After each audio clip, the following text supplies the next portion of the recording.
तो फ्रेंड आप सभी का वेलकम है अपने यूट्यूब चैनल पे। Today we are going to start the practice session of the questions of the topic share and dividends. ठीक है, उसी टॉपिक के हमने आज क्वेश्चन आंसर की प्रैक्टिस करनी है। तो फर्स्ट क्वेश्चन इसमें क्या है, man purchase 600 shares of face value of ₹40 at par. उस दिन हमने डिस्कस किया था ना, एट पर क्या होता है, अब पर क्या होता है और बिलो पर क्या होता है। एट पर होता है जब जिसकी फेस वैल्यू और मार्केट वैल्यू दोनों सेम हो। अगर अब पर हो मार्केट वैल्यू ज़्यादा होती है, अगर बिलो पर हो तो मार्केट वैल्यू कम होती है। If a dividend of 1680 rupees were received at the end of the year, find the rate of dividend. तो इसमें हमने क्या करना है, रेट ऑफ डिविडेंड निकालना है। किसी भी चीज़ का हमने रेट निकालना होता है तो उसमें क्या करते हैं, जैसे यहाँ पे हमने निकालना है तो इसमें क्या करेंगे, टोटल अमाउंट देख लेंगे पहले। तो सबसे पहले तो कितनी इन्वेस्टमेंट है उसकी, तो टोटल इन्वेस्टमेंट कितनी है उसकी, उसने 600 शेयर्स खरीदे। ठीक है, हर एक शेयर की वैल्यू कितनी थी, ₹40। तो 600 की कितनी होगी, 6 × 40, इसको मल्टीप्लाई करोगे कितना आएगा, टाइम नहीं। अगर आप इतनी सी आसान सी मल्टीप्लिकेशन भी नहीं कर सकते तो इसके के बाद क्या होगा आपको है। तो आप ऐसा किया कीजिए, देखो जब यहाँ पे भी जीरो है, किसी इंटीजर के पीछे जीरोज है, ठीक है, इसके पीछे भी जीरो है, कोई और नंबर नहीं है, तो आप क्या करो, जीरोज को ड्रॉप कर दो और जो इंटीजर्स हैं उनको मल्टीप्लाई कर लो। 6×4 = 24 एंड रिमेनिंग जो जीरोज आपने ड्रॉप की थी वो यहाँ पे लगा दो, दैट इज योर आंसर। ठीक है, तो इतने रुपीज़ उसकी इन्वेस्टमेंट है। अब उसका टोटल जो डिविडेंड उसको मिल रहा है, उसको जितना डिविडेंड मिल रहा है, कितना मिल रहा है, read the question and find the dividend. How much he received, तो उसको मिल रहा है 1680 रुपीज़, ये रहा। ठीक है, इतने शेयर्स खरीदे थे, एट पर मीन्स उसकी फेस वैल्यू और मार्केट वैल्यू सेम थी, ₹40। टोटल इन्वेस्टमेंट इतनी हो गई, डिविडेंड उसको इतना मिल गया। अब क्या निकालना है, रेट ऑफ डिविडेंड। तो कैसे निकालेंगे, जितना उसको डिविडेंड मिला है ओवर टोटल इन्वेस्टमेंट, जितनी उसकी इन्वेस्टमेंट थी, इंटू 100। तो डिविडेंड उसको कितना मिला है, 1680 रुपीज़, एंड उसकी टोटल इन्वेस्टमेंट कितनी थी ये, एंड इसको 100 से हम मल्टीप्लाई करेंगे। तो इसको सिंप्लीफाई करना है। अब सिंप्लीफाई करके बताओ कितना आएगा आंसर इसका, टेल मी। तो सिंप्लीफाई करने के बाद इसका आंसर आएगा 7%। कैसे किया, जीरो से जीरो कैंसिल आउट। अब देखो ये जीरो से ये जीरो कैंसिल आउट, 24 का टेबल रीड करो, 24 1 जा 4, 24 7 जा 168। तो 7, नीचे भी कुछ नहीं बचा ऊपर भी कुछ नहीं बचा, तो 7% आपका आंसर आ गया। I hope you understand this question. Now we have to move to the second question. Second question is, Ram has 450 shares of ₹200 of a company paying a dividend of 60%. Find its net income after paying the income tax of 20%. We have to discuss the income tax or net income or shares, dividends and all the things in this question. Now देखो यहाँ से first start से देखो, Ram has 450 shares and price of one share is 200 rupees. इतने shares हैं, एक share की, सिर्फ एक शेयर की वैल्यू कितनी है, 200। उस पर उसको डिविडेंड मिल रहा है कितना, 16%, और जो डिविडेंड मिल रहा है उस पर वो 20% इनकम टैक्स पे कर रहा है। तो फाइंड द नेट इनकम, उसकी इनकम बतानी है हमें कि उसकी इनकम कितनी है, नेट इनकम कितनी है। तो हम टोटल डिविडेंड कैसे निकालेंगे कि उसको टोटल डिविडेंड कितना मिल रहा है, तो हम निकालेंगे जितने उसके पास शेयर्स हैं इनटू जितना उस पर रेट ऑफ डिविडेंड लग रहा है, जितना उसको मिल रहा है, कितना मिल रहा है 16%, एंड जितनी एक शेयर की वैल्यू है, ठीक है, वैल्यू ऑफ वन शेयर। तो टोटल 450 शेयर्स हैं, रेट कितना मिल रहा है 16%, and value of one share कितनी है 200। इसको कैंसिल आउट करके जरा सिंप्लीफाई करो, कितना आएगा। हमने जैसे ऊपर वाले क्वेश्चन में किया था ना यहाँ पे सिंप्लीफाई, वैसे ही सिंप्लीफाई यहाँ पे करना है। फाइंड आउट कितना आंसर आएगा जरा बताओ, ये तो बिल्कुल ही आसान है, जरा हाथ चलाओ, हाथ चलाने से ही काम चलेगा।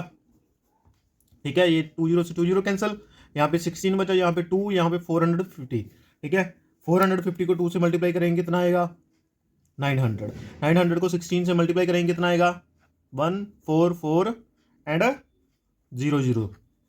इतना उसको डिविडेंड मिल रहा है। ठीक है, अब वो इनकम टैक्स पे कर रहा है। मैंने कल भी आपको बताया था, जब भी आपने नेट इनकम निकालनी है किसी भी चीज़ की, तो आपने जो उसके टैक्स पे कर रहा है, ठीक है, वो टैक्स किस पे लगेगा, टोटल अमाउंट पे लगेगा। जो वो इन्वेस्टमेंट कर रहा है, जो उसको डिविडेंड मिल रहा है, सभी चीज़ों पे लगेगा। नो, ठीक है, सारी की सारी चीज़ों में नहीं लगेगा। जो वो टैक्स पे करेगा, जितनी उसकी इन्वेस्टमेंट है उसको साइड में रख के, ठीक है, जितना उसको डिविडेंड मिल रहा है, जहाँ जितना उसको प्रॉफिट हो रहा है, डिविडेंड भी एक तरह का उसको प्रॉफिट ही है उसकी इन्वेस्टमेंट पे, ठीक है, जितना उसको प्रॉफिट हो रहा है, जहाँ उसको जितना इन्वेस्टमेंट हो उसका सॉरी जितना उसको प्रॉफिट हो रहा है, जहाँ उसको जितना डिविडेंड मिल रहा है, ठीक है, उस पर वो टैक्स पे करेगा। तो जहाँ पे उसको डिविडेंड कितना मिल रहा है, 14,400 रुपीज़, इतना उसको डिविडेंड मिल रहा है, तो इस पे ही, इतनी अमाउंट पे ही वो टैक्स पे करेगा, ठीक है। इन्वेस्टमेंट चाहे उसकी जितनी मर्जी हो, उससे हमें कोई लेना देना नहीं है, ठीक है। तो इनकम टैक्स वो कितना पे करेगा, यहाँ पे हम निकाल लेते हैं। इनकम टैक्स कितना पे करेगा वो, जितनी उसकी अमाउंट है 14,400, उस पर वो कितना पे कर रहा है, 20%। मैंने आपको प्रीवियस लेक्चर्स में भी बताया, जब भी आपने परसेंटेज निकालनी है, ठीक है, 20 ओवर फ्रैक्शन में लिख लो इसको। यहाँ पे 20 था इसलिए 20 ओवर 100, यहाँ पे हमें 16 था, ठीक है, तो 16 ओवर 100 लिख लिया था हमने। तो इसको कैंसिल आउट करो, टेल मी कितना आया इसको मल्टीप्लाई करके। जो इसको मल्टीप्लाई करके आएगा 2,880 रुपीज़, इतना वो टैक्स पे करेगा। हमने कल फॉर्मूला किया था, आपको यहाँ पे भी रिपीट करवाता हूँ। उसकी नेट इनकम कितनी होगी, तो जो उसका टोटल डिविडेंड था, ठीक है, टोटल डिविडेंड था माइनस जो उसका इनकम टैक्स पे किया, जितना भी उसने इनकम टैक्स पे किया, ठीक है, वो माइनस हो जाएगा। टोटल डिविडेंड उसका कितना था ये, और उसका टैक्स कितना था ये, इसको माइनस करके जो भी आंसर आएगा वो आपकी नेट इनकम हो जाएगी, ठीक है। ये उसकी, ये देखो, ठीक है, total dividend minus income tax, ठीक है, 14,400 माइनस 2,880 रुपीज़ जो उसका टैक्स बना था, इन दोनों को माइनस कर दिया, हमारे पास क्या आ गया, 11,520 रुपीज़। आपके पास ये आपकी नेट इनकम आ गई, ये आपको इनकम हुई है, जितनी भी आपकी इन्वेस्टमेंट की थी आपने, उस पर आपको जो इनकम हुई है ये हुई है, ठीक है। आई होप आपको समझ आ गया होगा। चलो अब नेक्स्ट क्वेश्चन की ओर चलते हैं हम। रीड कीजिए थर्ड क्वेश्चन की statement. Man invests 4,500 in share of a company paying 7.5% dividend if ₹100 share are available at a discount of 10%। Find this and this. इसमें हमने 2 आंसर्स फाइंड आउट करने हैं। पहले इसको ध्यान से समझो, क्वेश्चन में वो क्या क्या रहा है, वर्डिंग क्या है उसकी, ठीक है। एक मैन है, वो इन्वेस्ट कर रहा है 4,500 रुपीज़, ठीक है, उसने इन्वेस्टमेंट कर दी किसी भी एक कंपनी में, कोई एक्स कंपनी मान लो आप, उसको वो इन्वेस्टमेंट पे आपको डिविडेंड दे रही है 7.5%। अगर उसका शेयर, एक share, if ₹100 shares are available at, यहाँ पे ओनली 100 मत रीड कर लेना, क्वेश्चन उल्ट पुलट हो जाएगा, ठीक है। ₹100 शेयर, ठीक है, मीन्स एक शेयर की वैल्यू कितनी है, 100, वो डिस्काउंट पे मिल रहा है आपको, ठीक है। जो 100 रुपीज़ का शेयर है वो आपको डिस्काउंट मिल रहा है, कितना डिस्काउंट दे रहे हैं वो, 10%। फाइंड नंबर ऑफ शेयर्स, उसके पास नंबर ऑफ शेयर कितने हैं और उसकी एनुअल इनकम कितनी है, ये 2 चीज़ें हमने फाइंड आउट करनी है। तो कैसे करेंगे ये देखते हैं। फर्स्ट क्वेश्चन में हमने फाइंड आउट करना है नंबर ऑफ शेयर्स कितने हैं, ठीक है। Number of shares find out करने के लिए सबसे पहले हमें ये तो पता होना चाहिए कि एक शेयर की वैल्यू कितनी है, ठीक है। तो मार्केट वैल्यू कितनी है एक शेयर की, मार्केट वैल्यू ऑफ शेयर कितनी है, उन्होंने दे रखा है तो 100, पर उस पर 10% डिस्काउंट मिल रहा है। कितना परसेंट डिस्काउंट मिल रहा है, 10%। तो 100 का 10% ऑफ 100 माइनस कर देंगे। 100 में से 10% ऑफ 100 कितना होता है, 10 रुपीज़। तो 1 शेयर की वैल्यू कितनी आ गई आपके पास, 90 रुपीज़। 1 शेयर की वैल्यू कितनी आ गई, 90 रुपीज़। टोटल इन्वेस्टमेंट कितनी है उसकी, इन्वेस्टमेंट कितनी है उसकी, 4,500। तो नंबर ऑफ शेयर्स कैसे आएंगे, number of shares, first question में हमने यही निकाला था नंबर ऑफ शेयर्स। तो जितनी टोटल इन्वेस्टमेंट है, इन्वेस्टमेंट, ठीक है, ओवर जितना 1 शेयर का प्राइस है, ठीक है,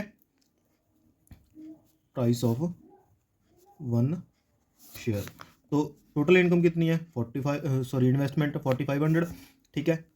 टोटल प्राइस ऑफ 1 शेयर इतनी है, इसको कैंसिल आउट करेंगे तो आपके पास कितना आएगा, 0 से 0 कैंसिल, 50 रुपीज़। 1 शेयर की प्राइस कितनी है उसके पास, नंबर ऑफ शेयर्स कितने आ गए, इसको कैंसिल आउट करके 50 शेयर्स हैं उसके पास। कितने शेयर्स हैं एक पर्सन के पास, 50 शेयर्स हैं। अब हमने निकालनी है उसकी एनुअल इनकम निकालनी है। हमने प्रीवियस क्वेश्चन में आप जाके देखिए, वहाँ पे हमने निकाला था उसको, टोटल डिविडेंड निकाला था। आप प्रीवियस क्वेश्चन में देख सकते हैं, टोटल डिविडेंड निकाला था। बच्चों जो टोटल डिविडेंड होता है वही तो टोटल इनकम होती है, चाहे आप उसको टोटल इनकम बोल दो, एनुअल इनकम बोल दो, चाहे उसको टोटल डिविडेंड बोल दो, वही इनकम होती है एक पर्सन की जितनी भी होती है। उसके बाद टैक्स टुक्स लगा के उसको नेट इनकम बना देते हैं हम, ठीक है। तो यहाँ पे देखिए, ठीक है, उसमें हमने क्या किया था बताओ ज़रा, रिकॉल करो। एक तो शेयर्स लिखे थे, कितने उसके पास शेयर हैं, फिर उस पर रेट कितना लग रहा है, फिर प्राइस ऑफ 1 शेयर, ठीक है, मार्केट वैल्यू ऑफ 1 शेयर। तो शेयर कितने हैं उसके पास 50, रेट ऑफ कितना मिल रहा है उसको, क्वेश्चन में रीड करो 7.5%। तो इसको 7.5 को हम क्या लिखेंगे 100, और ये पॉइंट चलो लगा रहेंगे, ठीक है। मार्केट वैल्यू ऑफ 1 शेयर कितनी है 90 लेंगे या 100 लेंगे बताओ। तो ये हम यहाँ पे 100 ही लेंगे, ठीक है, 90 नहीं लेंगे, क्योंकि मार्केट वैल्यू शेयर की 100 है, वो तो डिस्काउंट पे इसको मिल रही थी, ठीक है। तो कैंसिल आउट करो 100 से 100 कैंसिल, 7.5 एंड 5, इसको मल्टीप्लाई करो जरा, कितना आएगा, ये आएगा 375 रुपीज़। तो एनुअल इनकम उसको कितनी होगी, इतने रुपीज़। आई होप आपको ये समझ आ गया होगा। चलो नेक्स्ट क्वेश्चन पे चलते हैं हम। तो इस क्वेश्चन में है a company with 500 shares of nominal value of 120 rupees declare an annual dividend of 15%, find this. तो फर्स्ट क्वेश्चन में क्या करना है, अमाउंट ऑफ डिविडेंड पेड, कितना वो अमाउंट पे कर रही है डिविडेंड के रूप में, वो फाइंड आउट करना है। Annual income of person who hold 80 shares of a company, जिसके पास 80 शेयर्स हैं उसको कितना वो पे कर रही है, ठीक है। इफ़ रिटर्न परसेंटेज 10% है तो मार्केट वैल्यू पता करो उस शेयर की कितनी होगी। तो हमने देखो जो जो आपको गिवन है पहले तो वो लिख लो, ठीक है। नंबर ऑफ शेयर्स कितने गिवन है 500, नॉमिनल वैल्यू फेस वैल्यू एक ही होती है, नॉमिनल वैल्यू कितनी है एक शेयर की 120 रुपीज़, डिविडेंड वो बोलते हैं कितना करेंगे हम 15%। तो ठीक है, फर्स्ट क्वेश्चन में हमने फाइंड आउट क्या करना है, total amount of dividend paid, तो उसने कितना डिविडेंड पे किया वो बताना है हमने, ठीक है। तो टोटल डिविडेंड का मैंने अभी आपको फॉर्मूला कराया है। अभी नेक्स्ट क्वेश्चन में चाहे एनुअल इनकम लिख लो चाहे टोटल डिविडेंड लिख लो, एक ही बात है, ठीक है। Total dividend shares into rate into क्या बोलो नॉमिनल वैल्यू ऑफ एक शेयर। आपको चाहे डिस्काउंट दिया हो चाहे ठीक है कुछ भी दिया हो, आपने यहाँ पे नॉमिनल वैल्यू ही लेनी है। जैसे लास्ट क्वेश्चन में वहाँ पे आपके 90 था, 90 की जगह पे ठीक है हमने 100 क्यों लिया, क्योंकि 100 उसकी नॉमिनल वैल्यू थी, हमने डिस्काउंटेड वैल्यू नहीं लेनी होती, हमने नॉमिनल वैल्यू लेनी होती है, ठीक है। तो शेयर कितने हैं आपके पास 500, रेट कितना वो बोल रहे हैं 15%, ठीक है। नॉमिनल वैल्यू एक शेयर की कितनी है 120, इसको कैंसिल आउट करो जरा, ये आया, इसको मल्टीप्लाई करो तो 9000 रुपीज़ आपका आ गया। तो इतना डिविडेंड वो पे करेगी कंपनी जो भी है। अब सेकंड क्वेश्चन में क्या था, annual income of person who holds 80 shares of a company. हुण दूसरे पर्सन की किसी की हमने एनुअल इनकम निकालनी है जिसके पास शेयर कितने हैं, शेयर्स कितने हैं 80, जिसके पास शेयर तो कितने हैं 80, उसकी नॉमिनल वैल्यू भी सेम है कितनी 120। उसने दिया नहीं है बट हमने ऑटोमेटिकली मान के चलनी है, अगर दिया होता तो वही लेते, ऑब्वियस सी बात है, ठीक है। अगर कुछ नहीं दिया तो हम वही सारी चीज़ें बाकी सारी चीज़ें मान के चलेंगे, ठीक है। 80 शेयर्स के लिए बाकी सारी कंडीशन भी वही रहेंगी जो 500 शेयर्स के लिए थी। किसी एक पर्सन के पास कम शेयर्स थे 80 शेयर्स थे, तो हम वही ऊपर वाला formula rate into nominal value, normal value यहाँ कुछ भी बोल लो, ठीक है। तो शेयर कितना है उसके पास 80, रेट कितना मिल रहा है 15%, ठीक है। उसकी फेस वैल्यू कितनी है, नॉमिनल वैल्यू कितनी है 120। इसको कैंसिल आउट करोगे देखो कितना आ रहा है आपके पास, ये 0 से 0 कैंसिल, 120 ये आ जाएगा आपके पास, इतने रुपीज़ उसका क्या मिलेगा एनुअल इनकम होगी जिसके पास 80 शेयर्स हैं। अब नेक्स्ट क्वेश्चन सुनिए आप क्या कर रहे हैं, if return percentage of a person from his shares is 10%, find the market value of each share, ठीक है। देखिए रिटर्न परसेंटेज उसकी कितनी है 10%, ठीक है। रिटर्न ऑन इन्वेस्टमेंट, जितनी भी वो इन्वेस्टमेंट कर रहा है, हम बच्चों सभी जो भी इन्वेस्टमेंट करते हैं ठीक है वो इसीलिए करते हैं जो हमें कुछ ना कुछ उस पर मतलब रिटर्न मिले। Return of investment is equal to जितनी उसकी इनकम है इंटू 100 ओवर जितना उसने इन्वेस्ट किया है। अब देखिए उसने इन्वेस्ट कितना किया है वही तो हमें पता नहीं, हमें तो जस्ट उसने इतना बोल दिया कि जितने भी उसके शेयर थे उस पर उसको कितना परसेंट क्या हो गया, प्रॉफिट हो गया, 10% रिटर्न मिल गया। तो रिटर्न कितना मिला, 10%। इनकम उसको कितनी हुई, 1440 इंटू 100 ओवर इन्वेस्टमेंट, ठीक है। तो उसको कितनी इन्वेस्टमेंट मिली, तो हम क्या करेंगे, इन्वेस्टमेंट इसे ले जाएंगे, 10 इसे ले जाएंगे, 10 से जीरो कैंसिल, तो 14400 रुपीज़ उसकी इन्वेस्टमेंट थी। अब हमने फाइनली फाइंड आउट क्या करना है, हमने मार्केट वैल्यू निकाले हैं, मार्केट वैल्यू ऑफ शेयर्स। तो कैसे निकालेंगे, जितनी उसकी इन्वेस्टमेंट है, ठीक है, ओवर क्या लिखेंगे, नंबर ऑफ शेयर्स कितने हैं उसके पास। देखो हमने सेकंड क्वेश्चन को निकाला है ना, ये उसकी इन्वेस्टमेंट, ठीक है। सेकंड पार्ट को देख करके, सेकंड पार्ट में उसके पास कितने होल्डिंग थी शेयर की, 80, ठीक है। तो इतनी उसकी इन्वेस्टमेंट थी, शेयर कितने थे उसके पास, 80। तो इसको कैंसिल आउट करोगे तो आपके पास 180 आएगा। तो इतनी उसकी क्या आ गई, मार्केट वैल्यू आ गई शेयर की, ठीक है। आई होप आपको आज का लेक्चर अच्छे से समझ आया होगा, ठीक है। तो ऐसे ही हमारे चैनल के साथ बने रहिए। अगर आपको हमारा कंटेंट अच्छा लगता है तो हमारी वीडियो को लाइक शेयर करें एंड चैनल को सब्सक्राइब करें। ऐसी और वीडियोस देखने के लिए आप हमारे चैनल के साथ बने रहिए। कोई भी डाउट होता है कमेंट सेक्शन में कमेंट कीजिए, हम आपका डाउट का रिप्लाई ज़रूर करेंगे, ठीक है। तो थैंक्स, आज के लिए इतना ही। Have a nice day.